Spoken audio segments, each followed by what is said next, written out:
Lakshman, your thoughts on the startup ecosystem being nascent. We all talk automation, but again, automation and readiness are two different things, Right. right?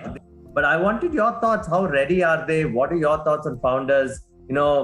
Promises apart, how are they going to go implement employee benefit programs? So on this equity compensation as a part of the total compensation, right, has evolved a lot in the last 5 to 7 years. It has evolved very much in the US for the last 20 to 30 years, in China over the last 15 years. But as the startup ecosystem has progressed and has unicorns and almost becoming $1 trillion private companies, and earlier people did not value ESOPs, they treat it as a piece of paper because there's no examples of people making money on the ESOPs.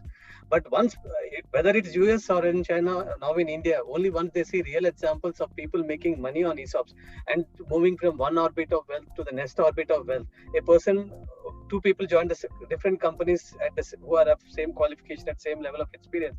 One person has moved to the next orbit of wealth and became a millionaire just because the person worked for a startup and was granted options, and that options created wealth.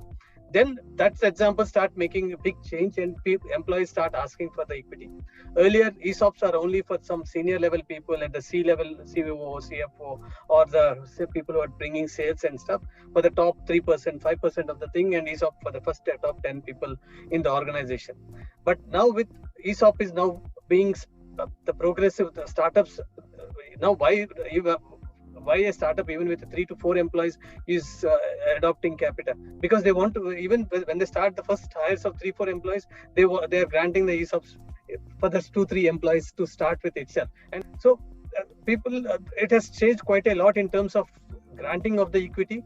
Second is that in terms of the ESOP policies itself has evolved quite a lot. In terms of earlier, the ESOP pools used to be 5%, but now founders are being liberal and trying to say that we need to create larger pools. Even at the early stage, they're creating a 10% and a 15%. Some progressive companies are creating a 25% pool, because if the employees are creating wealth, they are working hard.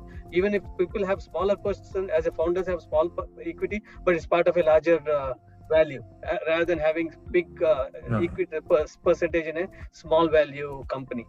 Then even the companies are granting much more, like earlier, because it's need to be managed on Excel sheets and all. They are saying I'll give yearly vesting. So if I leave in the middle of the year, I lose the ESOPs if I leave in October, I lose for the entire year what the value I created. With applications, people are adopting the tech. Now you can have yearly vesting, quarterly vesting, monthly vesting, and couple of companies in India are saying daily vesting, so that every day you are gaining some value in the ESOP, and people can see that some value is being credited to my equity every day going forward. And then people are also adopting progressive policies in terms of also the exercise. Like earlier, right, people used to be a little bit like nasty, saying that if you leave the company, your ESOPs need to be exercised within 10 days, and you need to pay this much tax, and I'll borrow money to pay the tax without knowing whether I will eventually get an exit, sort of a thing. But people are being progressive and saying that, okay, this is what you earned.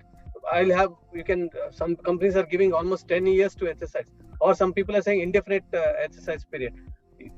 Gain this is, so this is a lot of progressiveness is coming in terms of the implementation, size of the pool and policies, and distributing the equity to all the employees as possible.